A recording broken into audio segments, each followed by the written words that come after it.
مثلا یو لیکنه مو وکړه دلته لاندې راشئ پرنټ موبایل وکړم نه نن به سیو اینډ سینډ وایو صحیح ده دلته تر دې ځای پورې دا خبرې دي دا تقریبا ډېر به پورې تړلې دي په انټرنېټ پورې تړلې دي صحیح ده لکه دا ټولې کیسې په چا پورې تړلې دي په ایمیل پورې تړلې دي انټرنېټ په تاسو چا ده ویلې ویلې ده موبایل په نه بجې شروع ده صحیح ده انټرنېټ مثلا تاسو یو لیکنه لیږئ اټاچمنټ په نوم باندې یوه اصطلاح ده په انټرنېټ کې چا په نوم باندې ده اټاچمنټ صحیح ده د اټاچمنټ له لارې نه موږ تاسو کولی شئ چاته یو ټکسټ فایل ولېږو لکه فرض مثال د ورډ او د اکسل ارشیف فایل شي صحیح ده یا مثلا چاته یو تصویر ولېږو صحیح ده یا مثلا ویډیو ورته ولېږو یا هم اډیو ورته ولېږو نو دا ټول کارونه موږ تاسو کولی شئ د اټاچمنټ له لارې نه څنګه کړو ترسره یې کړو د اټاچمنټ په مرسته موږ کولی شو دا ټول کارونه وکړو خیر بیا موږ دلته مطلب دا موضوع راغلی ده نو کولی شو دلته راشو داسې اټاچمنټ شی دا به انټرنېټ کې ووایي سیو اینډ سینډ په مرسته موږ کولی شو مثلا دا فایل ته غواړئ چې په کوم شکل یې ولېږم اټاچمنټ په دې معنی چې عین همدغه د اکسل سره همدغه فایل به ټول څنګه شي لاړ به شي یا مثلا د لینک په شکل یې لږ لینک بیا دې ته ورکړي چې فایل د تا سره پروت وي لکه زه دلته راځم فرض مثال انزرټ ته په انزرټ کې دلته لینک ته دا د لینک یو شکل د مثال دی مثلا دا یو فایل شو وینئ کله زه کلیک وکړم دا فایل ماته څنګه کېږي خلاصېږي دا وګوره دا فایل به ماته څنګه شي خلاص که نه خلاص اوس اصلي دغه فایل خو په ډاکومنټ کې پروت ده خو دلته ما سره یوازې شی پراته دی لینک اوس که هغه د ډاکومنټ فایل نه وي نو دا دا معنی چې دې ځای دا فایل نه راخلاصېږي صحیح ده نو همدغسې که ته غواړې دا فایل د تاب کمپیوټر کې وي هغه ته یوازې شی ولېږي همدغسې لکه دغه یو لینک ولېږي لکه نه وي تاسو ته مثلا فیسبوک کې څوک یو لینک شی راولېږي چې کله کلیک وکړئ هغه شی درته راخلاصي نو که کله تاسو غوښتل چې مثلا دا شی چاته د لینک په شکل ولېږئ نو بیا کولی شئ دې ځای ورته ولېږئ خو دا یې تاسو کمپیوټر باید داسې ډول باندې وي چې هغه شیر لوکیشن وي شیر لوکیشن دا معنی د تاسو کمپیوټر ته باید نور څوک لاسرسی ولري لکه سرور وي یا مثلا کنیکټ وي د نورو کمپیوټرونو سره همداسې خو نه کېږي صحیح ده یا مثلا تاسو غواړئ دا د پی ډي اف په شکل ولېږئ یا د ایکس پي په شکل باندې ولېږئ پی ډي اف او ایکس پي به تاسو دلته وپېژنئ چې څه ډول کېږي صحیح ده یا د انټرنېټ فاکس په واسطه باندې ولېږئ ګوره یو فاکس ماشین ده څه شی ده فاکس ماشین ده د هغې په مرسته کوم چېرته لیدلی اوس هم د صرافانو دا خلک استعمالوي مطلب تاسو کولی د یو ځای نه بل ځای ته لیکنه پرې ولېږئ یا که چېرته دا ماشین نه وي در سره بیا تاسو کولی شئ مطلب د انټرنېټ په مرسته باندې فاکس څنګه کړئ کار ترېنه واخلئ دلته صحیح ده نېټ کې به ووایي یا مثلا ته غواړئ د خپل معلومات په انټرنېټ باندې د ځان لپاره څنګه کې سیوې کړئ لکه فرض مثال تاسو غواړئ چې یاهو ګوګله مثلا یاهو کمپنۍ ده تاسو ته 15 جی بي سایز درکوي خپل معلومات سټور کړئ یا مثلا جیمیل کمپنۍ ده هم تاسو ته 15 جی بي سایز درکوي تر څو پورې خپل شخصي معلومات مو وساتئ همدغسې په نړۍ کې ډېر ویب سایټونه شته چې تاسو ته فري هارډ ډیسک درکوي څه درکوي فري هارډ ډیسک یعنې دا معنا سپیس درکوي فري سپیس هغه د پیسو په مقابل کې دې ته انټرنېټ هارډ ډیسک ویل کېږي څه ورته وایي انټرنېټ هارډ ډیسک انټرنېټ هارډ ډیسک دا انلاین هارډ ډیسک تاسو کولی شئ د هرې کمپنۍ نه یې واخلئ د پیسو په مقابل کې مثلا د میاشتې سل یا یو نیم سل یا څومره ډالر درنه اخلي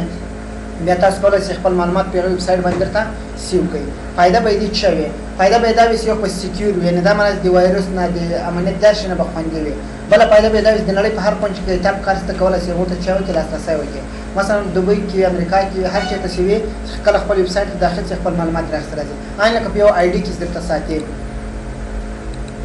پوه شو دې باندې نو بیا کولی شئ دې ځای نه ساین ان باندې کلیک وکړي هلته خپل آی ډي ورکړي یوزر نیم ورکړي بیا یې مطلب خلاصولی شي یا په بل کوم شیر لوکیشن باندې درته سیو کړي لکه په سرور یا کوم بل پروګرام باندې هر څوک هغه ته څه لري لاسرسی لري دا درې سرویس خبرې چې نېټ پورې تړلې دي صحیح ده چینج فایل ټایپ په مرسته بیا موږ کولی شو د فایل ډول څنګه کو بدل کړو ګورې ما مخکې یوه خبره درته کړې وه چې کوم فایل موږ چې په 2003 کې ولیکو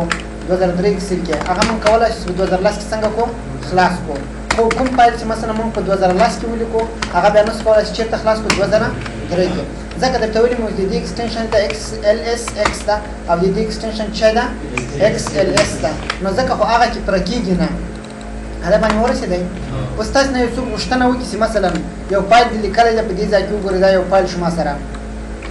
هغه ما ته وایي زما په کمپیوټر کې چې دا هغه د اکسل 2003 ده ته ما ته دا فایل چاته واړوه 2003 اکسل ته راته واړوه نو ته کولی شې دلته راشې فایل ته او فایل کې بیا چېرته لاړ شې سیو ته په سیو کې چینج فایل ټایپ او دلته ورته وایي چې مثلا څه شته دې واوړي اکسل 97 2003 یعنې کوم هغه ته دې واوړي ونیوي نه تر 2003 پورې کوم شکل راوتلی ده هماغه شکل ته دا څنګه شي چینج یا تبدیل شي نو کله که زه دا انتخاب کړم او بیا پکې باندې کلیک وکړم سیو باندې مثلا چېرته یې سیو کوئ په ډیسکټاپ باندې به یو نوم ورکړي فرض مثال د احمد په نوم د چا په نوم باندې احمد کله چې دا سیو کما تاسو ورته وګورئ دې فایل به د نور سره حتما فرق کله چې رائټ کلیک وکړئ پراپرټي ته راشئ دې ایکسټنشن چای سوی ده ایکس ال اس ده کنه ده دې نه معلومه چې دا د کوم فایل ده د ونی مینه نیولې انتر 2003 کال دې نه پورته دې ټول ایکسل خلاصيږي مثلا که 2000 اپس انسټال کې 2002 2003 سلور هر اپس تاسو کولای شئ دا څنګه کوي خلاصې کوي هدف باندې ورسېدای نو د چینج فایل نه هدف دا ده چې مونږ کولای شو یو فایل هغه څنګه کوم ټایپ یې چینج یا تاسو ته څوک وایي دا فایل ما ته راکړه خو ما سره ورډ هم نشته نوټ پیډ مثلا یو پروګرام باندې سره یوازې مطلب نوټ پیډ در سره زه غواړم دا فایل چیرته خلاص کړم نوټ پیډ کې نو کولای شم دلته راشم چیرته سیو ته او دې ځای کې ورته چینج فایل ټایپ او دلته تاسو چای ټیکسټ ټیبل نوټ پیډ دې باندې کلیک کوم او کې کوم چیرته سیو کوي پر مثال ځوان سیک ډیسکټاپ باندې سیو کوم چې په نوم باندې سیو کوي مثلا د احمد په نوم باندې کله دې باندې کلیک وکړم وګورئ دا به د احمد نوم تاوشتي او چیرته به خلاصيږي نوټ پیډ کې دا وګورئ هغه د سیټ فایل د چیرته خلاصو نوټ پیډ کې چې به ورته طریقه مخکې بل روانه ده چې دلته بیا تاسو کولای شئ هغه د نوټ پیډ نه چاته واړوي اکسل ته واړوي دا باندې پوه شوي دې ځکه ورته طریقه روانه ده انتظار هغه کې چیرته ډیټا کې ده ونه فرام ټیکسټ د دې په واسطه موږ کولای شو نوټ پیډ فایل دلته څنګه کو مثلا هغه د احمد فایل ده امپورټ کا د توایس مثلا د چش په واسطه د بیل کړی د ټیپ واسطه ده نیکسټ او فینیش وګورئ هغه فایل موږ دلته راشي دا وګورئ هغه فایل ډایرکټ دلته راغلی خیر دا به مخ خبرې دي صحیح ده بل څه د پی ډی اف ده پی ډی اف شته کیږي د څه مخه په دا پورټیبل ډاکومېنټ فارمیټ دا د پی ډی اف شای ده مخه په د پی ډی اف معنا پورټیبل ډاکومېنټ فارمیټ دا هغه فارمیټ ته یوازې او یوازې چې ریډ اونلی وي یعنی مطلب موږ مسکره په کې تغیر راولو یوازې د لوستلو لپاره لکه فرض مثال دلته یو پات تاسو درښکاره کما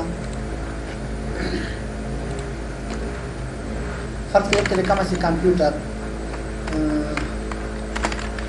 ته لاندې یو پات پیدا کو چې هغه پی ډی اف شکل باندې لیکل شوی دی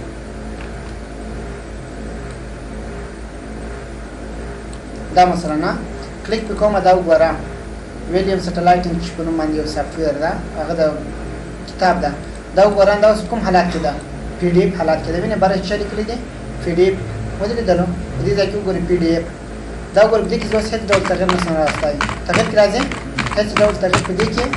نه راځي دا باندې پوښوي نو اوس د دې لپاره چې موږ تاسو پی ډی اف فایل خلاص کو باید کمپیوټر کې یو بل سافټویر ولرو چې هغه ته پی ډی اف ریډر وایي کیږي څه ته وایي پی ډی اف ریډر دا معنی چې کوم فایل تاسو پی ډی اف حالات کې کته پی ډی اف ریډر کمپیوټر کې ونه لري امکان لري چې هغه فایل څنګه کې خلاص کړي یو مثال زه درته ګورم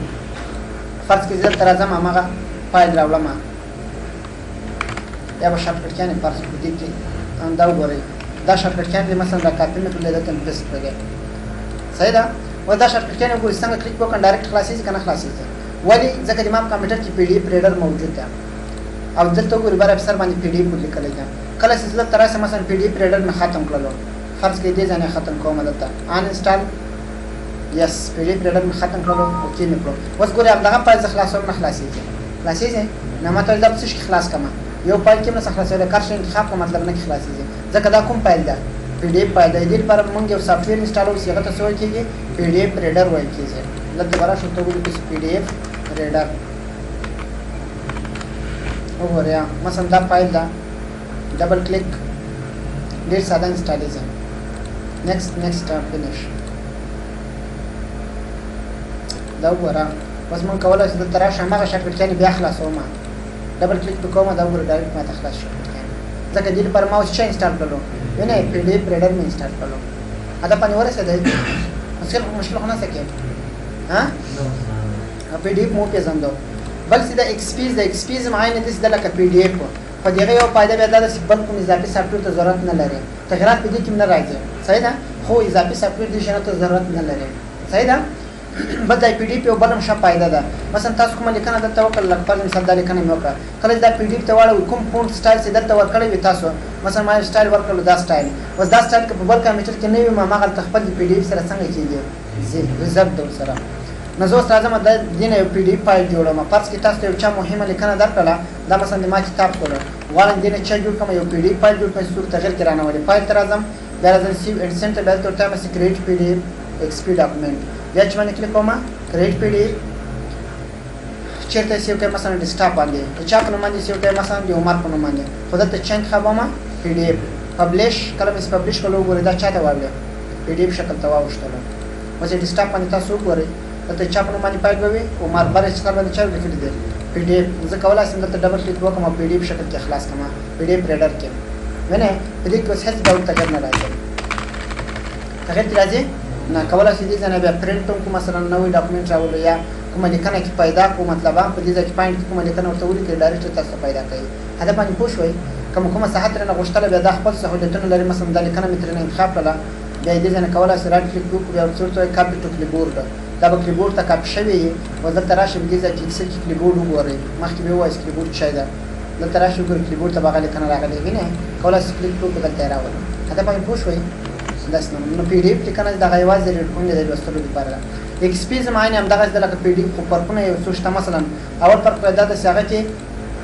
کوم سافټویر ته ضرورت نه لري اضافي سافټویر ته لکه پی ډي اف لیکنې پی ډي اف ریډر ته ضرورت لرله نو دې باندې کلیک کوم یو نوم ورکوم مثلا د جان په نوم باندې چیرته چې کوم ډیسکټاپ باندې یو نوم ورکوم پبلش دا وګوره هماغه ایکس پي شکل ترېنه جوړ شو. یو خو دا فرق یې ده چې بل اضافي سافټویر ته ګورې ضرورت نه لري ډایرکټ خلاص یې ځکه دا د وینډوز سره تیار انسټالیز ایکس پي وي ور صحیح ده. او بل هغې دا د تاوان یې بیا لږ دا د دومره سهولیتونه دا نه لري لکه څومره پی ډي اف ریډر لري. بل د دې تاوان دا په اسانۍ سره تاسو کولی شئ یوه لیکنه د وګورئ لنډه انتخاب کوئ رایټ کلیک وکړئ بیا څنګه کوئ کاپي یې کوئ. هدف باندې پوه شوئ څه مشکل خو نه وي کې. بل د دې نه وروسته تاسو کولی شئ دلته راشئ کوم چېرته بیا غوښتل چې پی ډي اف لیکنه بېرته اکسل ته واړوئ یا د ورډ لیکنه ده بېرته مثلا پی ډي اف کې ده تاسو غواړئ چې ورډ ته یې واړوئ د هغه لپاره بیا نور سافټویر دي چې یو ته ویل کېږي پی ډي اف ټو ورډ پی ډي اف ټو چی ورډ کنورټر. د دې په مرسته موږ کولی شو یو د پی ډي اف لیکنه چا ته واړو ورډ ته او یو بل د مثلا د پی ډي اف ټو اکسل په نوم باندې چې په نوم باندې پی ډي اف ټو اکسل کنورټر. د دې په مرسته بیا موږ کولی شو یو د پی ډي اف لیکنه چا ته واړو اکسل ته واړو لکه دلته ما سره پی ډي اف ټو ورډ پکې داسې وي را سره دا وینئ پی ډي اف ټو ورډ دا فایل دی وینئ کولی شو موږ د دې لاره ډېر په اسانه سره پر مثال یوه لیکنه دې کړې وي دلته هماغه فایل راوړه دې ځای ته اډ فایل یو فایل ورته راوړئ چې هر چېرته وي پر مثال دا کمپیوټر شارټکټ کیانې فرض کړئ اوکې مې کړله دا چا ته اړومه ورډ ته نو دلته راشه اوکې سټارټ کنورژن وګورئ ډایرکټ ورته واړوئ.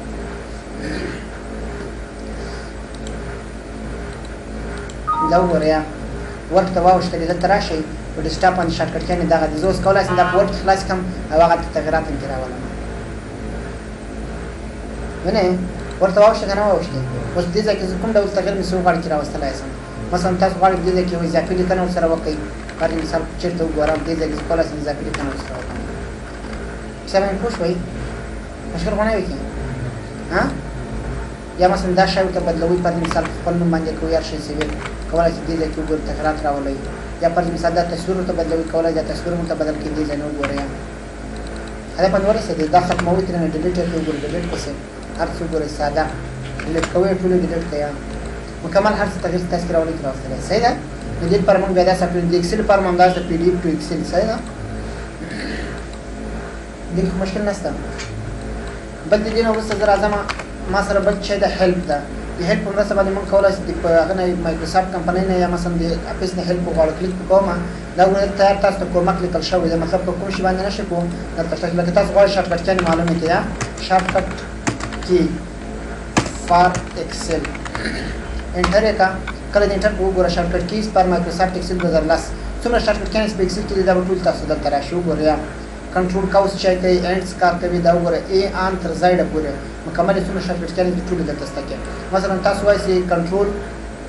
نچ چای کار کوي یا کنټرول ایچ څه کار کوي سلیکټ د انټایر ورکبوک ټوله لیکنه انتخابوي کنټرول بي چې دا یوه لیکنه کوي بولډ کوي صحیح ده یا مثلا دا دا بیا یوه لیکنه کاپي کوي دا چیک پل ډاون کنټرول بی اف چې د پاینټ کوي دا بیا ګوټو کوي دا چې ټول هر شارټکټ کیانې دلته لیکلي دي صحیح ده کوم شي باندې چې نه پېژ دلته بر ورته ولیکئ ټول معلومات درکوي